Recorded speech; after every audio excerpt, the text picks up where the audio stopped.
ನದಿಗೆ ಅಪಾರ ಪ್ರಮಾಣದಲ್ಲಿ ತ್ಯಾಜ್ಯ ಸೇರುತ್ತಿರುವ ಪರಿಣಾಮ ಹಲವು ರೋಗಗಳನ್ನು ಹರಡುವ ಭೀತಿ ಸ್ಥಳೀಯ ವಸತಿ ಪ್ರದೇಶದ ನಿವಾಸಿಗಳು ಎದುರಿಸುತ್ತಿದ್ದಾರೆ.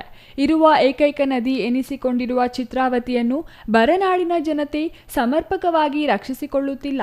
ನದಿಯ ದಡದಲ್ಲಿ ಮುಳ್ಳು ಗಂಟಿಗಳು, ಪೊದೆಗಳು ಅರಳಿಕೊಂಡಿವೆ. ಅಲ್ಲದೆ ಬಹಳಷ್ಟು ತ್ಯಾಜ್ಯ ಸುರಿಯುವ ಹಳ್ಳದಂತಾಗಿದ್ದು ನದಿಯ ಜಲಚರಗಳಿಗೂ ಹಾನಿಯಾಗುತ್ತಿದೆ.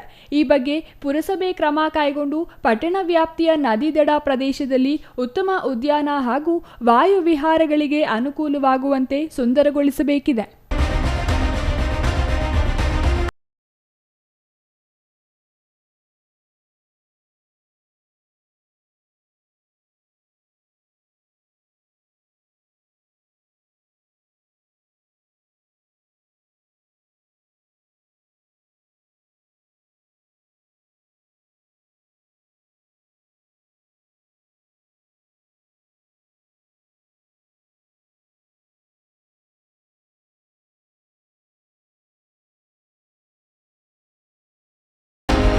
ಇತ್ತೀಚೆಗೆ ಚಿತ್ರಾವತಿ ಮೇಲು ಸೇತುವೆಯಲ್ಲಿ ಸಾರ್ವಜನಿಕರು ಹಾಗೂ ಮೀನುಗಾರರು ಸೇತುವೆ ನದಿಯಲ್ಲಿ ಇರುವ ಮೀನು ಹಿಡಿದು ತಿನ್ನುತ್ತಿದ್ದಾರೆ.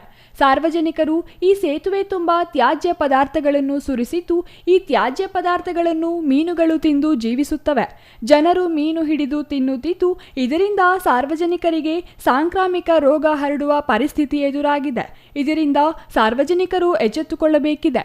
ನದಿ ದಡದಲ್ಲಿ ತಂತಿಯ ರಕ್ಷಣಾ ಜಾಲ ನಿರ್ಮಿಸಬೇಕಿದೆ. ಇದರಿಂದಾಗಿ ನದಿಗೆ ತ್ಯಾಜ್ಯ ಎಸೆಯುವವರು ಸುಮ್ಮನಾಗಿ ನದಿ ಮಲಿನ ಮುಕ್ತವಾಗುತ್ತದೆ. ಈ ಬಗ್ಗೆ ಸಿಪಿಎಂ ಮುಖಂಡ ಚನ್ನರಾಯಪ್ಪ ಮಾತನಾಡಿ, ಐತಿಹಾಸಿಕ ಚಾರಿತ್ರ್ಯ ಹೊಂದಿರುವ ಚಿತ್ರಾವತಿ ನದಿಯ ಪಾತ್ರವು ಪಟ್ಟಣದ ತ್ಯಾಜ್ಯ ನೀರು ಸೇರುತ್ತಿರುವುದರಿಂದ ಸಂಪೂರ್ಣ ಕಲುಷಿತಗೊಂಡಿದೆ.